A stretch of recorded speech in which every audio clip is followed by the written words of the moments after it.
Please be seated.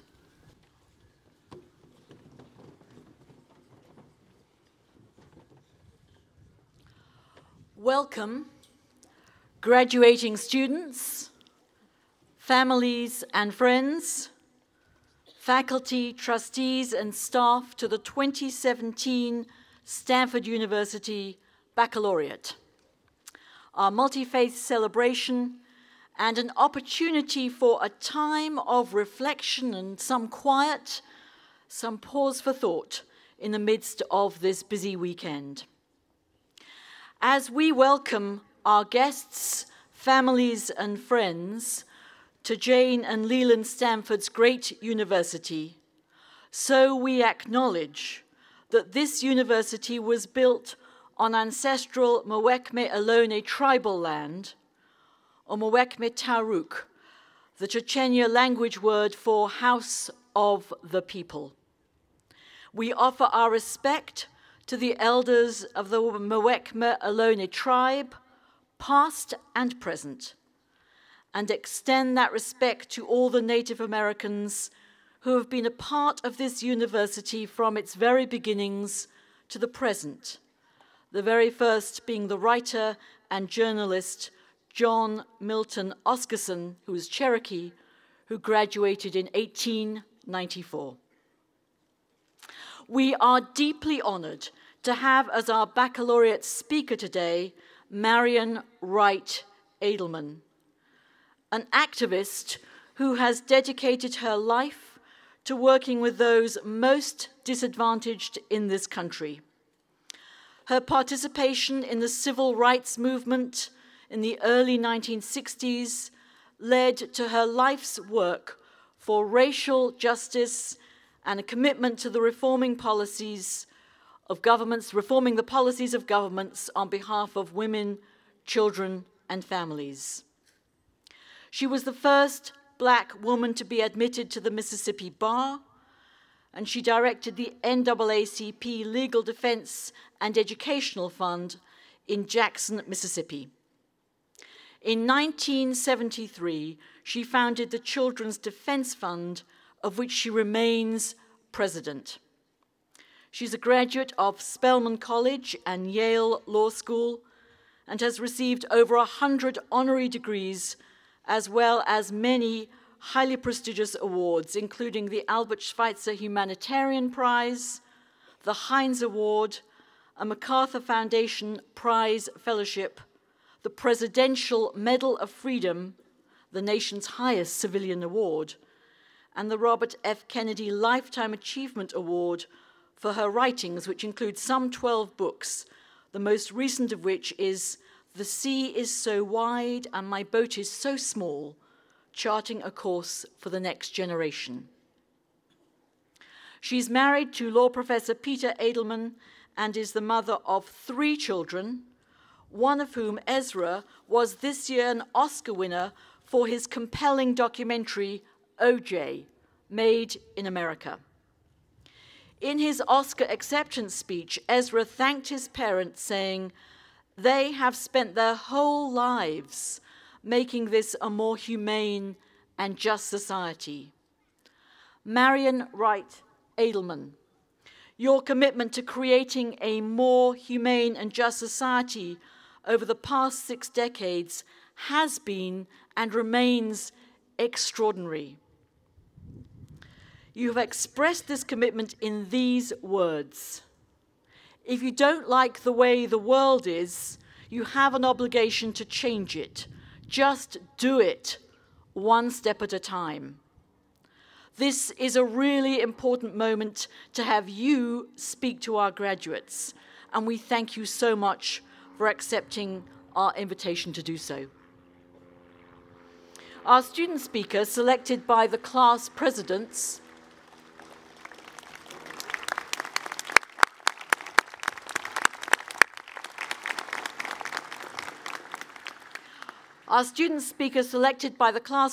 is Emma Coleman, who is earning her Bachelor of Arts degree in International Relations and Comparative Studies in Race and Ethnicity. She grew up in Chicago, where she was involved in the slam poetry and social justice community. At Stanford, she has played rugby, served on the 2017 class cabinet, and is the Mental Health and Wellbeing co-chair of the ASSU Executive Cabinet. She's also been a resident assistant in 2 houses, where she has perfected the art of pretzel making, this year making over 1,000 pretzels for house events.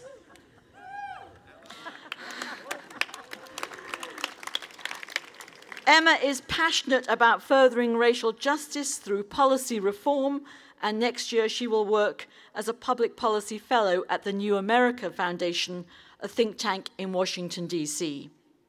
And here's another fun fact about Emma. Emma didn't tell her parents she was going to be the student speaker at Baccalaureate today until they walked into the quad and she handed them a program. So parents of Emma, we're delighted you came. Congratulations to each of you who will graduate tomorrow, and congratulations and our warmest thanks to all of you who are family members and friends who have supported your students so amazingly throughout their time here at Stanford. In the midst of our celebration, we also remember those who are not with us this weekend. Some of you will have family members and friends who could not be present. We especially remember 3 graduate students who died during this past academic year: Maria Birakova, Eliza Evans, and John McCordy. These flowers on the dais are in their memory, and today we remember their unique contributions to this university in their much too short but full lives. So please join me now in a moment of silence so that we can reflect on their time with us and all take a moment to remember those whom we love but see no longer.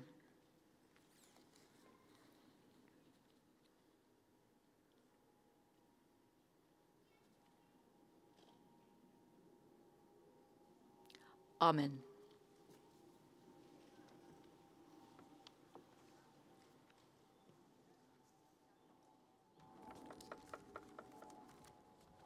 Please join me in the invocation, a prayer of the Ojibwe Nation. We know that in all creation, only the human family has strayed from the sacred way. We know that we are the ones who are divided, and we are the ones who must come back together to walk in the sacred way. Sacred One, teach us love, compassion, and honor, that we may heal the earth and heal each other.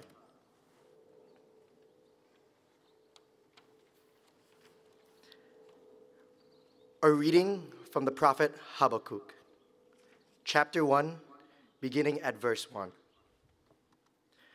The oracle that the prophet Habakkuk saw: O Lord, how long shall I cry for help, and you will not listen?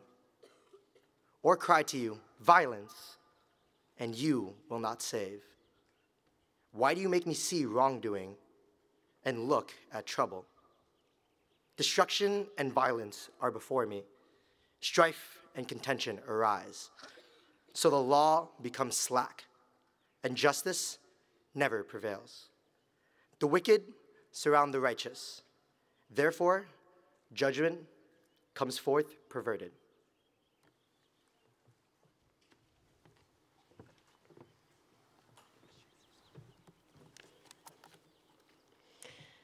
A reading from the book of Matthew, chapter 25, beginning at verse 31. When the Son of Man comes in his glory, and all the angels with him, then he will sit on the throne of his glory. All the nations will be gathered before him, and he will separate people one from another, as a shepherd separates the sheep from the goats. And he will put the sheep at his right hand, and the goats at the left. Then the king will say to those at his right hand, Come, you that are blessed by my Father, inherit the kingdom prepared for you from the foundation of the world. For I was hungry, and you gave me food. I was thirsty, and you gave me something to drink. I was a stranger, and you welcomed me. I was naked, and you gave me clothing. I was sick, and you took care of me. I was in prison, and you visited me. Then the righteous will answer him, Lord, when was it that we saw you hungry and gave you food, or thirsty and gave you something to drink? And when was it that we saw you a stranger and welcomed you, or naked and gave you clothing? And when was it that we saw you sick or in prison and visited you? And the king will answer them, Truly, I tell you, just as you did it to one of the least of these who are members of my family, you did it to me. Then he will say to those at his left hand, You that are accursed, depart from me into the eternal fire prepared for the devil and his angels. For I was hungry, and you gave me no food. I was thirsty, and you gave me nothing to drink. I was a stranger, and you did not welcome me. Naked, and you did not give me clothing. Sick and in prison, and you did not visit me. Then they also will answer, Lord, when was it that we saw you hungry, or thirsty, or a stranger, or naked, or sick, or in prison, and did not take care of you? Then he will answer them, Truly, I tell you, just as you did not do it to one of the least of these, you did not do it to me. And these will go away into eternal punishment, but the righteous into eternal life.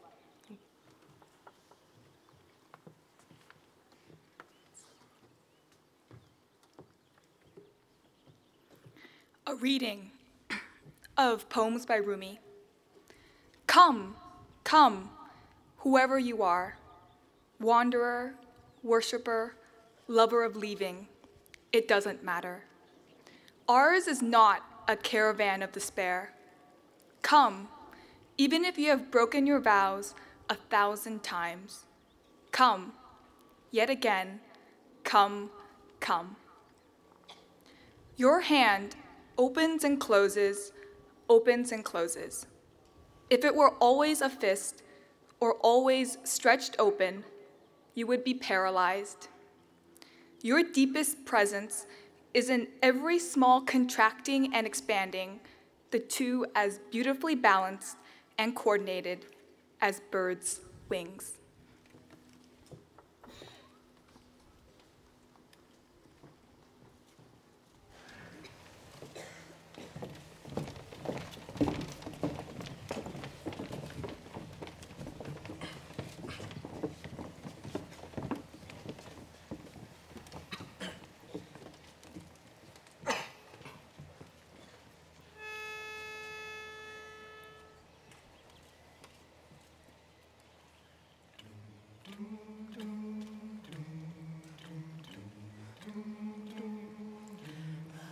Sitting here wanting memories to teach me to see the beauty in the world through my own eyes.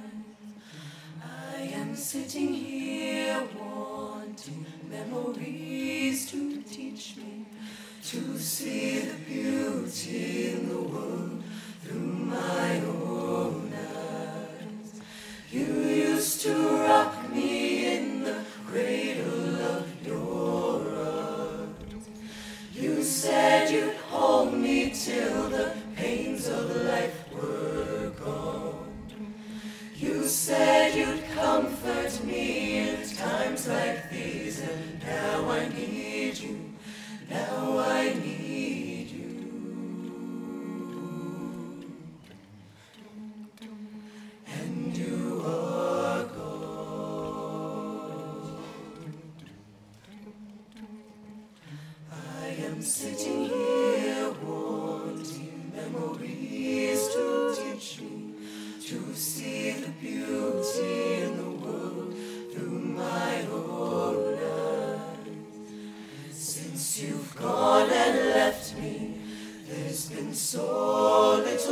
beauty, but I know I saw it clearly through your eyes.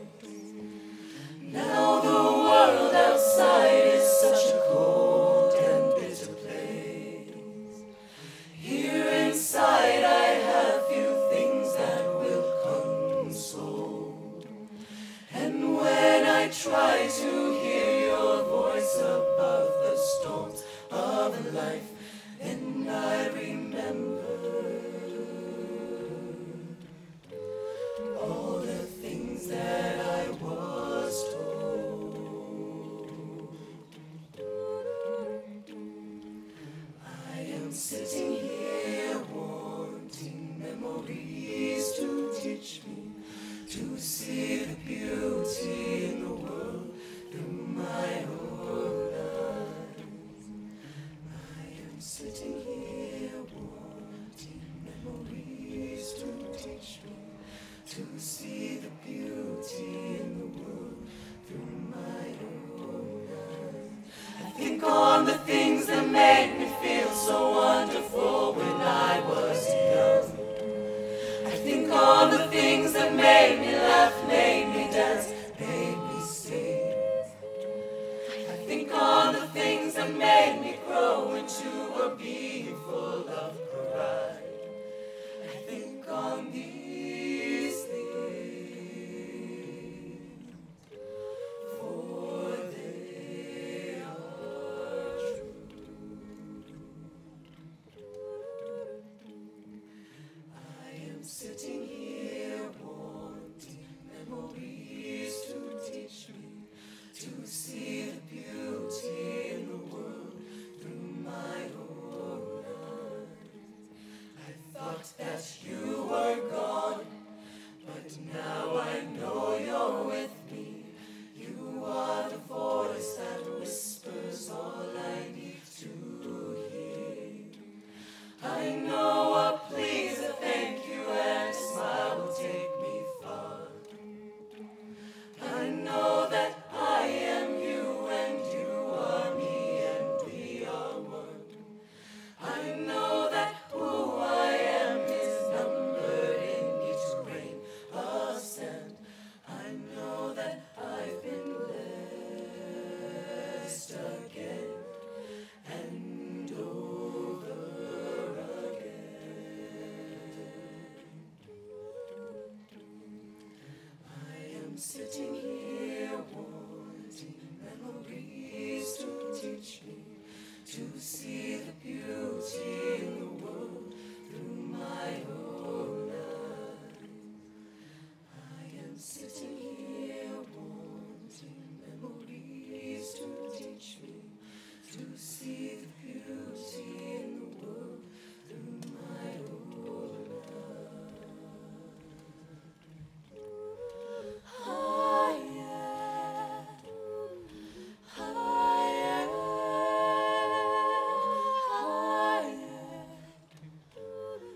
higher,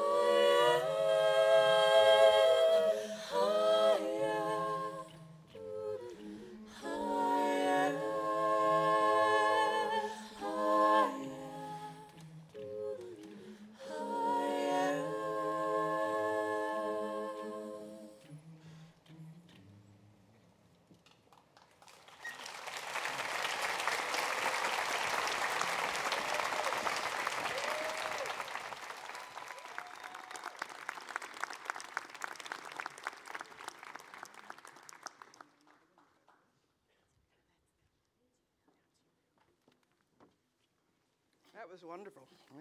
I thought we were going to get another song called Talisman.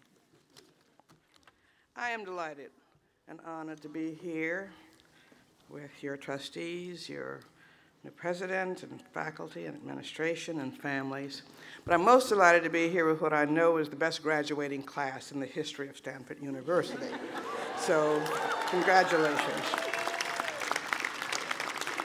I hope a lot of you, most of you, all of you, are going to wander off the beaten career path and help redefine success in 21st century America, asking not how much can I get, but how much can I do without and share.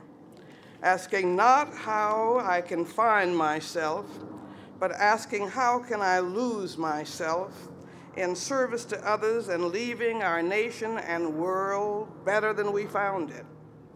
I have felt so blessed to be born at the intersection of great events and great leaders, or servant leaders, and one of my mentors, or lanterns if I call them, was a man named Sam Proctor, Dr. Samuel DeWitt Proctor. He's a great black college president and the great Harlem, and pastor of the great Harlem Abyssinian Baptist Church.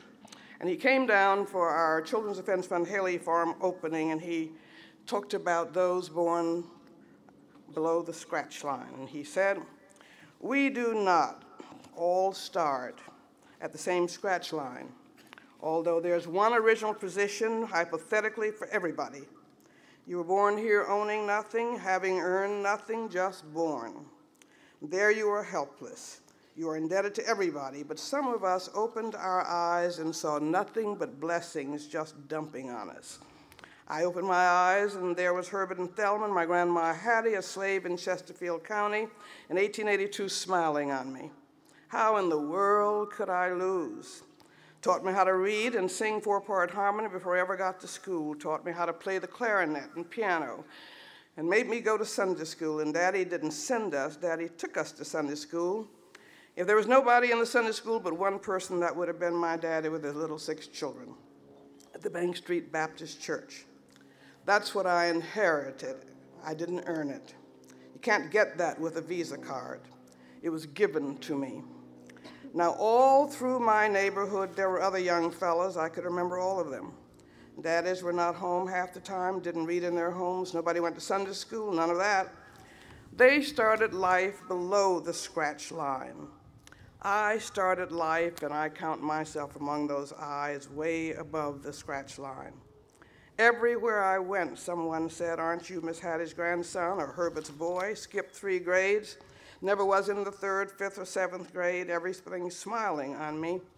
Finished high school at 15, went on to college on a scholarship. None of that did I deserve. I hadn't earned any of it.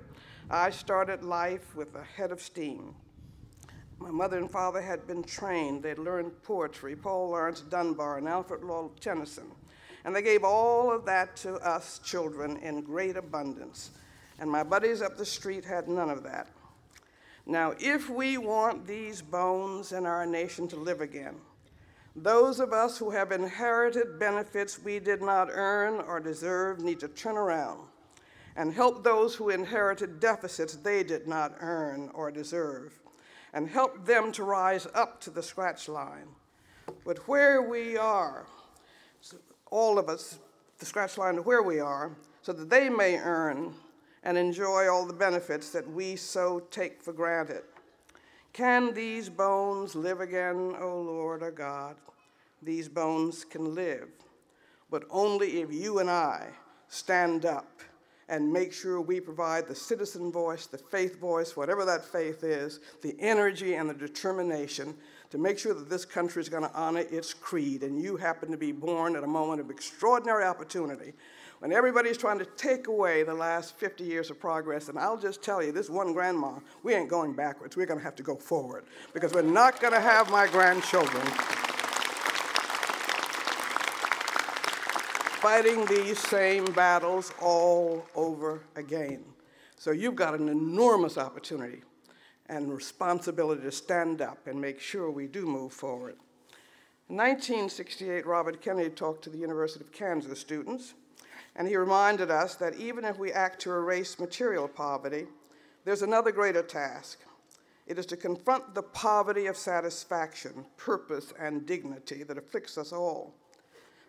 For too much and for too long, he said, we seem to have surrendered personal excellence and community values to the mere accumulation of material things. Our gross national product now is over 800 billion, put 18 trillion now. But that gross national product, if we judge the United States by that, counts air pollution and cigarette advertising and ambulances to clear out the highways of carnage.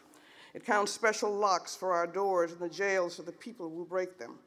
It counts the destruction of the redwoods and the loss of our natural wonder and a chaotic sprawl. It counts napalm and nuclear warheads, and I would add nuclear weapons, and armored cars for the police to fight riots. It counts Whitman's rifle, let me say AK-47s today, that killed children and should not be in the hands of civilians. We've got to stop the killing of children in America. If we can't do that, what are we about?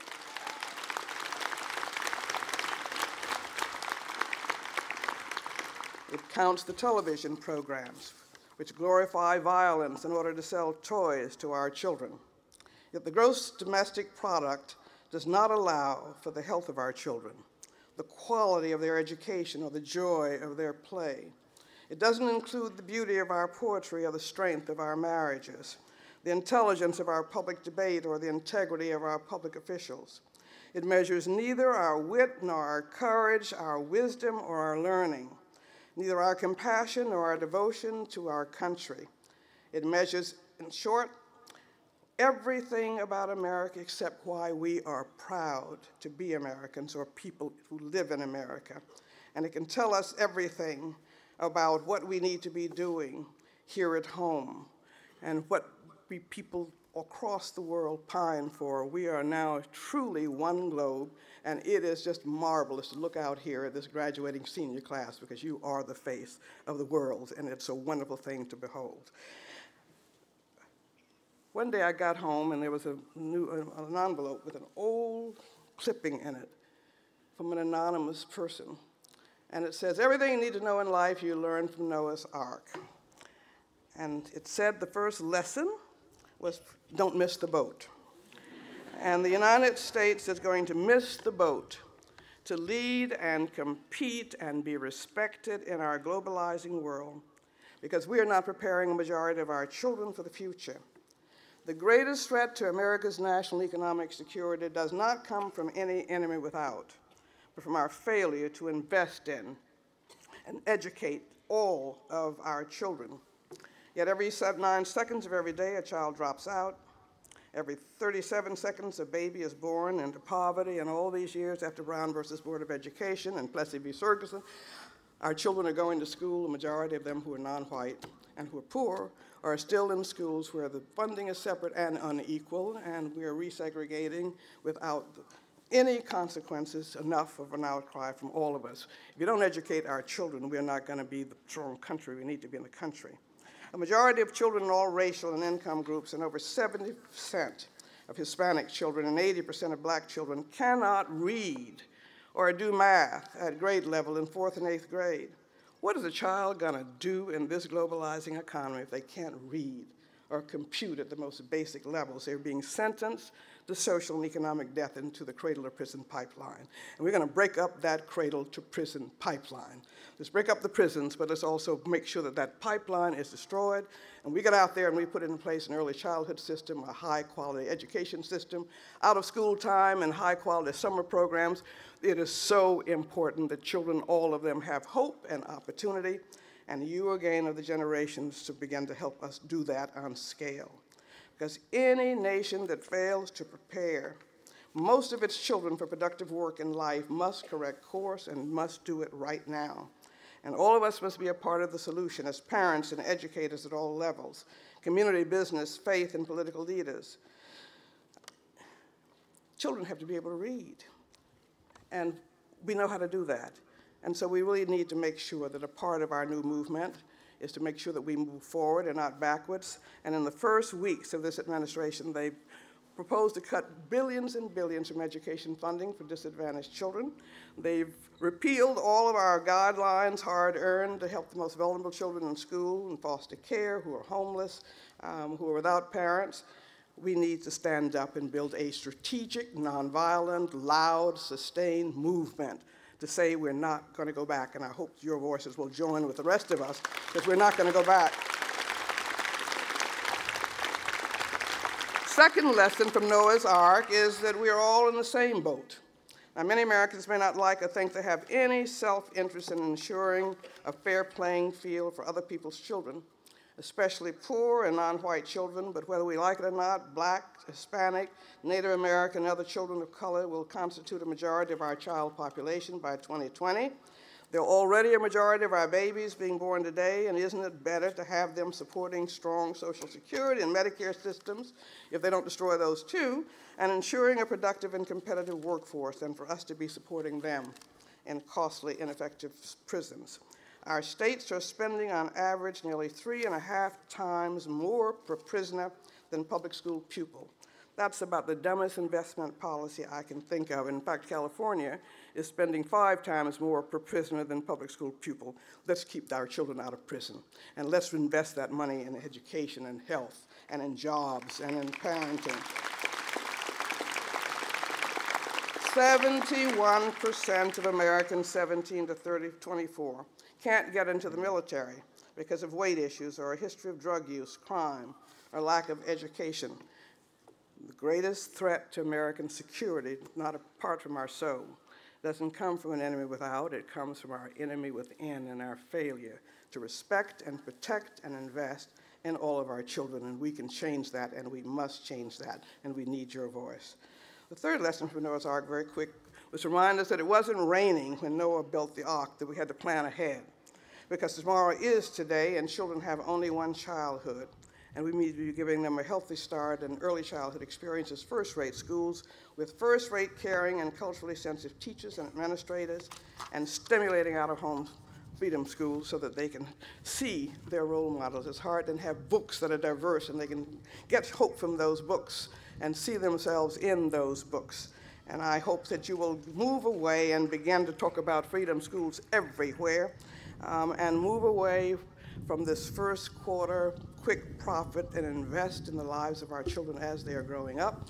It's most cost effective, but it's also the right thing to do. The fourth lesson from Noah's Ark is don't listen to critics and naysayers. I'm sure everybody thought Noah was crazy. But just get on with the job that needs to be done to educate and prepare all of our children for the future, because if you don't want to be criticized, you don't say anything, don't do anything, and don't be anything. But I hope that you will stand up when you see children mistreated. I hope you will stand up when you see unequal opportunities for children in your communities and in your nation, and when you see unjust policies. Stand up and fight back. They need to hear from you. And I hope that you will really make your voices heard. Almost done with these last lessons, and my favorite, which is remember that the Ark was built by amateurs and the Titanic by professionals. We rely too much on folk who are not always grounded in the needs of the whole community. Use your own citizen power, your voting power, your individual power, and speak up to wrest our ship of state from the small group of experts and powerful and over-greedy corporate pirates who recklessly jeopardize all of our futures and profess values for personal gain and greed. We must begin to have a fair share of our nation's wealth and income. It is really, really wrong to have 14.5 million children in America who are poor, 6.5 million living in extreme poverty. And again, what are our leaders doing? They're beginning to emasculate that hard-earned 35-year effort to build a health safety net for children. We now have 35 million children covered by Medicaid and CHIP. Watch what they're going to try to do in the next 10 days in the Congress of the United States. They've got a stealth bill being drafted to emasculate Medicaid. Watch what they're going to do to the child hunger network and protections. We've been through budget cuts before, but the danger here is basically they're redefining the role of government and really beginning to talk about how you take from the neediest and the neediest children, from education, from early childhood, from health care, from nutrition, from the most vulnerable child welfare children in our system, and they're going to do it in order to give tax cuts to people who already have too much. Babies should not be subsidizing billionaires, and mothers should not be subsidizing millionaires. Look up, speak up, and let's do not see us going in that direction. So pay attention. Make yourselves heard. The Children's Defense Fund and our allies can't do it all. But more importantly, let's remember Dr. King. I've always felt like the luckiest person because at the intersection, born at the intersection of great events and great people. And the Poor People's Campaign, we're going to be celebrating its 50th year next year. but it came out of the work in Mississippi where we had malnourished, even starving children. And Robert Kennedy was willing to come down and go through because nobody believed that there were hungry children and rich America was their own fault. Anyway, he came, but Dr. King had come and he cried one day in Marks, Mississippi, where we're going to go back in 2 weeks to examine children with the University of Mississippi Medical School, because we have 100% federal funding now for summer feeding programs, and states won't take it. It's like the Medicaid expansion. Who turns down billions of dollars with jobs and would not feed hungry children who can use those as a way of getting the strength that they need to learn and build around them freedom schools with books? But at any rate, Dr. King saw in a center, a child care center in Marks, Mississippi, a teacher cutting up one apple to divide it among 10 children, and he could not stand it. But the bottom line was in 1968, a Poor People's Campaign got conceived by what Robert Kennedy saw with floated-bellied children and Dr. King, and that brought a new visibility to hunger, and we've made enormous progress despite what you hear in the press. That safety net is not going to be destroyed because we're going to fight like mad, but we've got to move forward. It is now time for a new Poor People's Campaign, but I think the focus has to be on children. This country can eradicate child poverty and prevent all these costs of dependency. And so we're going to be calling on you to come and do what you can do to make sure that we end poverty among our 14.5 million children that should not be poor and should not be hungry and should not lack health care in the richest nation on earth. I want to just end with a prayer to the God of the children of Syria and Sudan, Iraq, Iran, and Israel, of Nigeria, Myanmar, Afghanistan, and Pakistan, and the West Bank and Gaza, because we believe in a God of all children, wherever they are. A God of the children of Chicago and Cleveland, Darfur and Detroit and Ferguson. Help us to step up to the plate and make sure that they are safe and protected. O God of the children of Libya and Yemen and Ukraine and Turkey, help us to love and respect and protect them all. O God of black and brown and white and albino children and those all mixed together, of children who are rich and poor and in between, of children who speak English and Russian and Hmong and Hebrew and Arabic languages and dialects our ears cannot discern.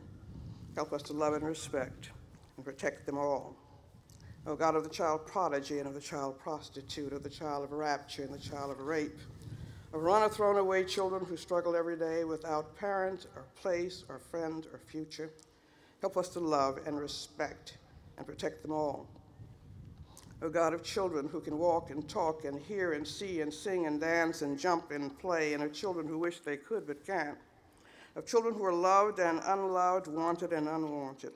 Help us all to love and respect and protect them all.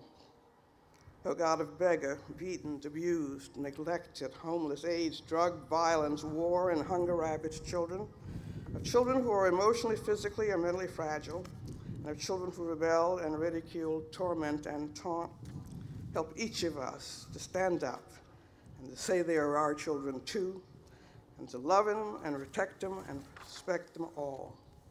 O God of children of destiny and of despair, of war and of peace, of disfigured, diseased, and dying children, of children without hope and of children with hope to spare and to share all over the world. Help us on this day of commencement to commit to loving and respecting and protecting them all, and to say everywhere we go and everything we do and in our actions, recognize that God did not make two classes of children and did not sort them by faith or color or income, and that they are all sacred. And so you go out now with the great thing that you can begin to do in transforming this troubled world, and I wish you hard. I hope that we can begin on this 50th anniversary coming up of the Poor People's Campaign and the effort to eradicate child poverty in the biggest nation on earth, to come forth and fight together. And if we do that, we will win. Let me just end with Harriet Tubman and Sojourner Truth, because these are tough times, and I wear them around my neck every day, and when I'm having a bad time in the Congress or a bad time in court, I rub my ladies. And these were both illiterate slave women, but they were brilliant and they were courageous. And Harriet Tubman, as you know, went and freed herself. But the important thing is that she had an underground railroad. She came back, even though she got to freedom, she came back to bring other people to freedom. And she boasted that she'd never lost a passenger on her Underground Railroad. I don't know of any airline or train company that could boast of that record. But she was tough, and she had a sense of community, and it was not just about me freeing myself. We've got to free other people as we want to be free. And Sojourner Truth is the other, and there's now a new ship being named for her. She was a very eloquent, tough woman who spoke out all the time against slavery and second-class treatment of women. She used to get on the streetcars in Washington, D.C., and the driver would put her off, and she'd run to the next stop, get back on. He'd put her off. She'd run to the next stop, put back on, and say, I'm going to ride. But she was the first slave woman to sue to get her child back from slavery. But one day she was speaking, and she got threatened by an old white man who stood up in the audience and said to her, "Old slave woman, I don't care anymore about your anti-slavery talk than for an old flea bite." And she snapped back at him and said, "That's all right. The Lord willing, I'm going to keep you scratching."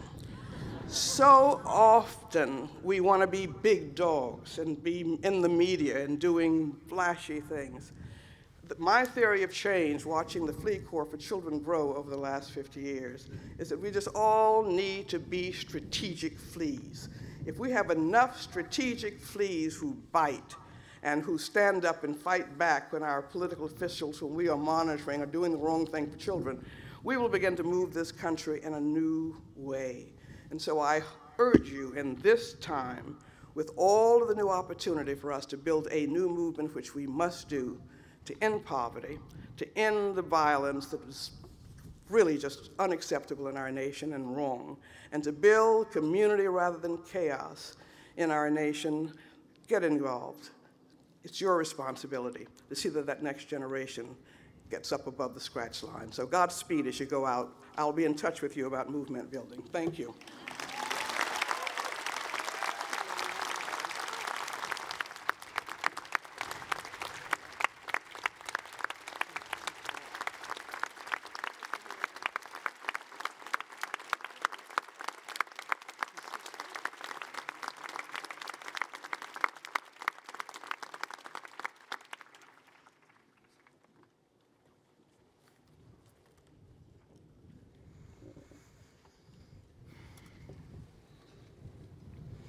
I come from a family of fighters, of those who persevere.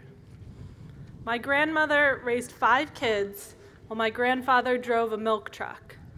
Her maiden name, a testament to her strength, is Wolf. A few years ago, my father survived a brain aneurysm and a month in the ICU and emerged from it all cracking his infamous dad jokes, much to everyone's immediate irritation. That's just how my family is. In junior year, a bad tackle in a rugby game landed me in the ER with a prognosis for surgery and a year-long recovery. Even though it was obvious I could not fight this battle alone, I had trouble reaching out.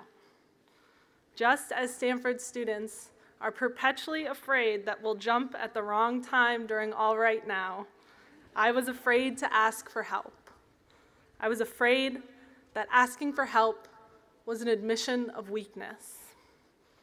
Often, we are encouraged to fight our battles alone because we believe that is what success and strength look like.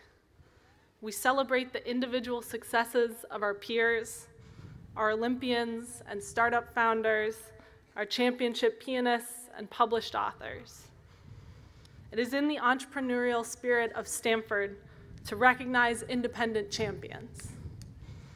But behind each one of us are hundreds of people who have helped along our paths, like your freshman roommate who worked with you on your P-sets until 3 a.m., or the TA who wrote your recommendation even though you asked 4 hours before the deadline, the stranger who warned you that the chicken at Arriaga was extra dry that day.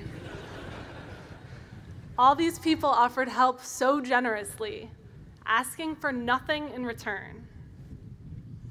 That is what makes Stanford more than a series of arches, more than kale and quinoa-coated cobblestones. Stanford is more than learning to call a palm tree familiar and dreaming beyond terracotta rooftops. Stanford is all the acts of kindness along the way. Stanford is the friend who was there when you failed all your classes one quarter, and the RA who asked if you were okay on a day that you genuinely were not. Stanford is those who were there when you were lost. They helped you whether you had the courage and the strength to ask for help or not. When I had surgery last year, I knew I would have to learn to ask for help. And when I did, the 2017 community poured themselves into my recovery. I built stronger relationships because I knew my own limits. I found a community that was generous in the extreme, who wanted to lift me and help me stand on my own feet again.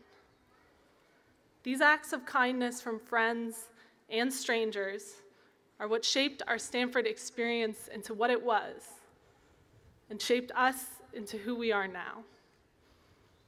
Going out in the world, we must be courageous and see asking for help not as an admission of weakness, but a testament to our strength. We must ask for help when we need it and offer it generously when we are able. We are all fighters. We have all persevered. We are here at this very ceremony because of it. But we did not get here alone. So I ask that today you try to thank at least one person who helped you rise to where you are now. Then go out and help others. We all need a stranger to warn us about the chicken at Arriaga sometimes. Class of 2017, you've helped me in more ways than I can count. You're my biggest inspirations, my strongest cheerleaders, and my best friends. Congratulations. And from the bottom of my heart, thank you.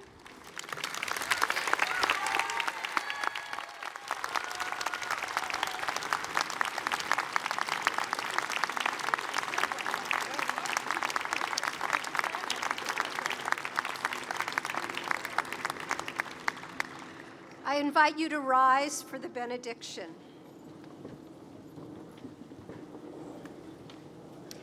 May the Eternal One guard your going and your coming from this time forth and forever. Grateful graduates and we who celebrate them, as we prepare to go forth from this place, may the source of all wisdom enlighten our eyes to see beyond the surface of things, to understand that their beauty is but a reflection of your creative power in the universe. Grant us discerning minds to recognize the good and to reject the false and harmful. Grant us hearts of wisdom that we may learn to use our knowledge for the common good. Grant us hands of usefulness that we may repair that which is broken. And wherever we go and whatever we do, make us faithful to justice and truth, eager for knowledge and insight. May we always walk in the light of holiness, and may we use our powers and our promise for blessing. Adonai yishmor tzetecha uvorecha me'ata v'yad olam. May the Eternal One guard your going and your coming from this time forth and forever.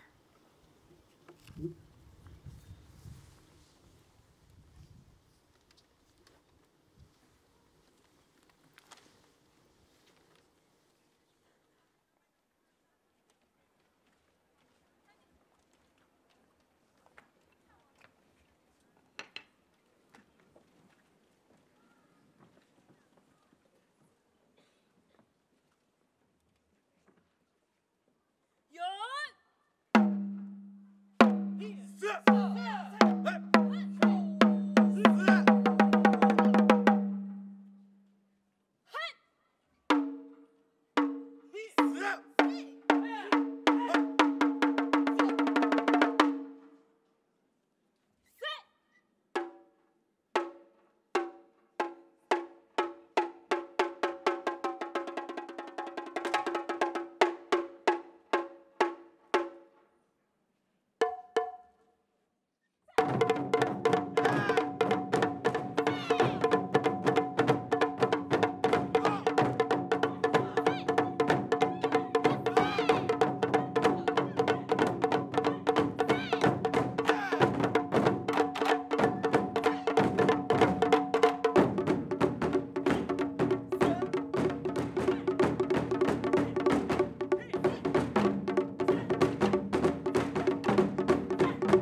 1, 2, 1, 2.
repeating back the top. Come on, let's go, let's go. 1, 2, 3, 4.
For more, please visit us at stanford.edu.